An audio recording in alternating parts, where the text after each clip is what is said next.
Number one, put God first. Put God first in everything you do. Everything that you think you see in me, everything that I've accomplished, everything that you think I have, and I have a few things, everything that I have is by the grace of God. Understand that. It's a gift.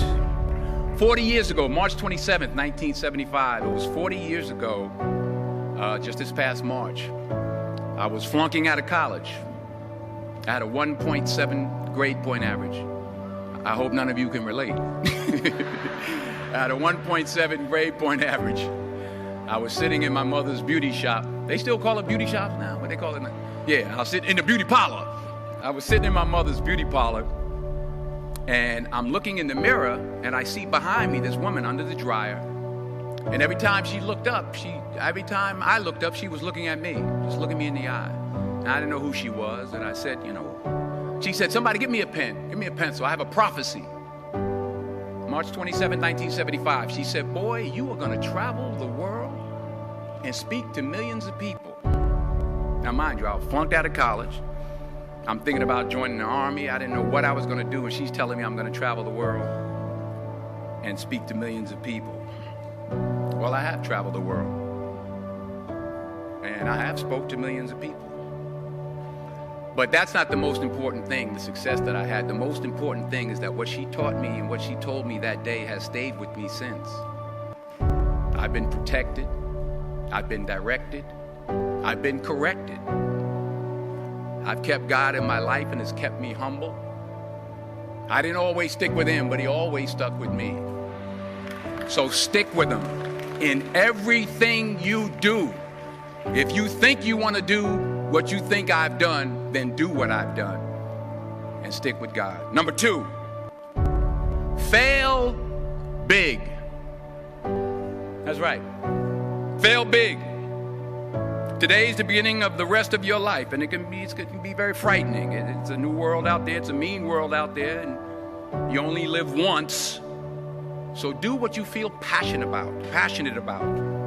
Take chances professionally.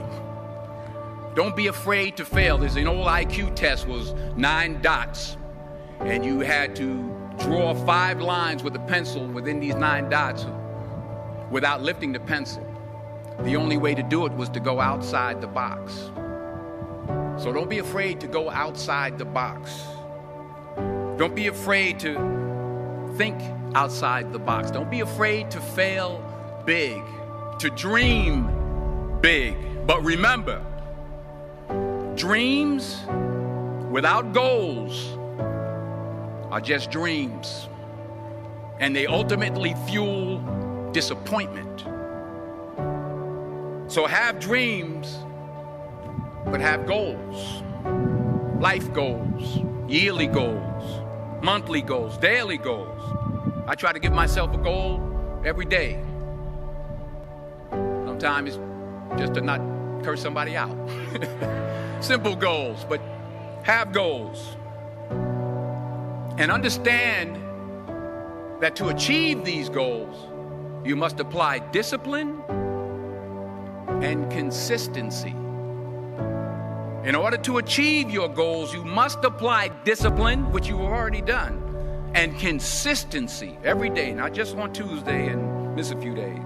You have to work at it every day. You have to plan every day. You've heard the saying, we don't plan to fail, we fail to plan. Hard work works. Working really hard is what successful people do.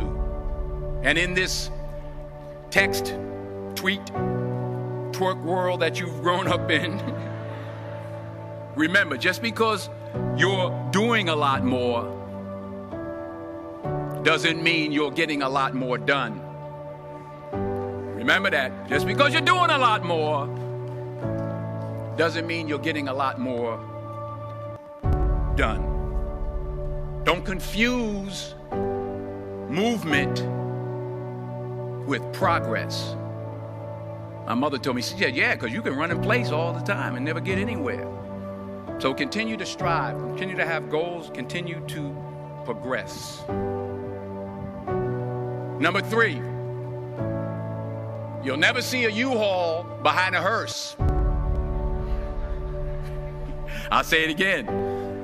You'll never see a U-Haul behind a hearse. I don't care how much money you make, you can't take it with you. And it's not how much you have. It's what you do with what you have. We all have different talents. Some of you will be doctors, some lawyers, some scientists, some educators, some nurses, some teachers. Yeah, okay. Some preachers. The most selfish thing you can do in this world is help someone else. Why is it selfish? Because the gratification, the goodness that comes to you, the good feeling that I get from helping others, nothing's better than that. Not jewelry, not big house I have, not the cars, but it's the joy. That's where the joy is, in helping others. That's where the success is. Finally, I pray that you put your slippers way under the bed tonight, so that when you wake up in the morning, you have to get on your knees to reach them. And while you're down there, say thank you for grace. Thank you for mercy. Thank you for understanding. Thank you for wisdom. Thank you for parents. Thank you for love. Thank you for kindness. Thank you for humility. Thank you for peace. Thank you for prosperity. Say thank you in advance for what's already yours. That's how I live my life. That's why I am, one of the reasons why I am today.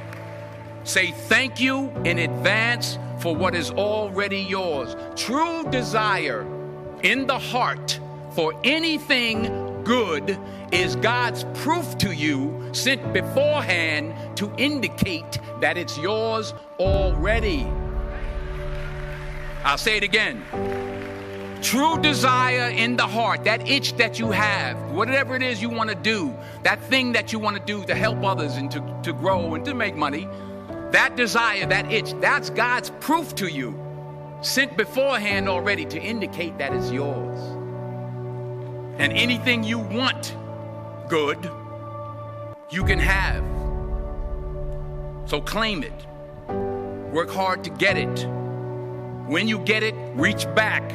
Pull someone else up. Each one, teach one. Don't just aspire to make a living. Aspire to make a difference.